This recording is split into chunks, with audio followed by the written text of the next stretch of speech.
Dua alasan Indonesia memang perlu lanjutkan modernisasi pertahanan, demi kepentingan nasional hingga perdamaian dunia.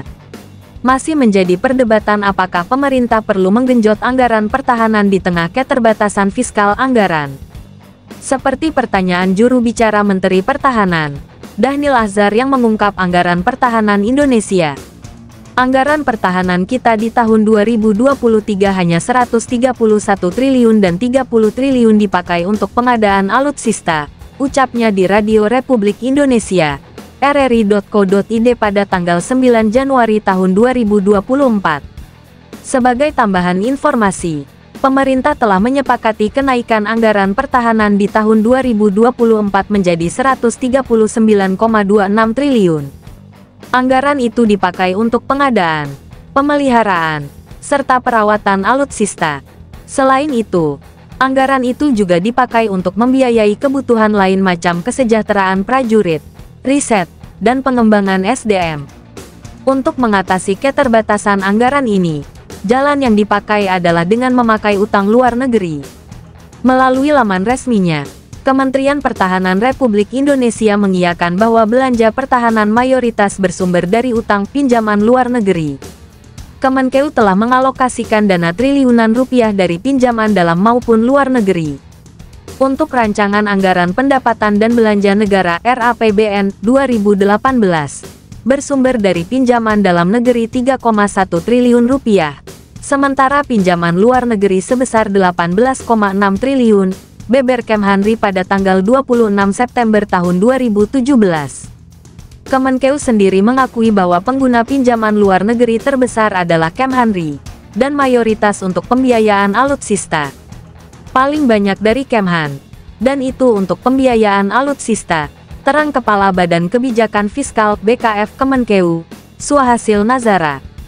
Melihat penjelasan di atas, apakah masih penting untuk meningkatkan pertahanan yang perlu biaya besar? Pada debat Capres belum lama ini, calon Presiden nomor 2 Prabowo Subianto sekali lagi tekankan pentingnya punya pertahanan yang kuat. Kita harus punya pertahanan yang kuat supaya Indonesia tidak bisa diintervensi, didominasi, serta tidak diintimidasi ekonomi, kekayaan, serta pembangunan, ucapnya pada tanggal 7 Januari tahun 2024. Namun selain penjelasan Prabowo, ada dua alasan mengapa pertahanan itu sangat penting. Bagi Indonesia, pertahanan yang kuat tentu akan berpengaruh pada kestabilan nasional. Karena mengingat ketegangan dunia saat ini berpusat di dekat Indonesia yaitu di Indo-Pasifik. Menurut Lemhanas, ketegangan geopolitik negara-negara besar akan berpusat di Indo-Pasifik. Indo-Pasifik menjadi fokus rivalitas geopolitik negara-negara besar dunia, ucapnya, pada artikel berjudul, Pertahanan Laut di Era Geopolitik V, oleh Andi Wijajanto pada tanggal 27 Juli tahun 2022. Menurut artikel itu, dunia kini sedang dihadapi konflik geopolitik kelima yang dimulai pasca Perang Dingin. Berbeda dengan konflik sebelumnya, geopolitik V ditandai dengan ketidakpastian para aktor global. Muncul aktor-aktor besar yang kini mampu menantang negara adidaya, sambungnya. Di era geopolitik V juga ditandai dengan masifnya perkembangan teknologi, terutama pada bidang pertahanan. Saat ini, memerangi lintas medan sudah menjadi sesuatu yang mudah. Jet-jet tempur yang semakin canggih, kapal perang, kapal selam yang mampu melintasi samudera, bahkan platform kecil macam drone sudah mampu terbang sejauh ribuan kilometer. Selanjutnya, Lemhanas yang menyebut konflik geopolitik negara-negara besar berpusat di Indo-Pasifik akan diisi oleh China dan AS beserta sekutunya. Menyikapi pengaruh China di kawasan, AS membangun aliansi QUAD dan AUKUS, bebernya. Sudut pandang Lemhanas terkait konflik geopolitik ini menjadi masuk akal dengan melihat artikel 1945 terbitan tanggal 4 November tahun 2023. Di dalam artikel itu bahkan mengungkap bahwa Perang Dunia III akan terjadi di Selat Malaka. Dalam dekade mendatang, titik konflik paling signifikan di dunia mungkin bukan di Ukraina tapi di Selat Malaka Indonesia, ungkapnya. Sementara aktor utama dalam Perang Dunia III adalah China dan India. Selat Malaka terletak di antara Semenanjung Malaya dan Pulau Sumatera di Indonesia. Dia merupakan jalur pelayaran utama antara Samudra Pasifik dan Hindia dalam menghubungkan seluruh perekonomian besar di Asia.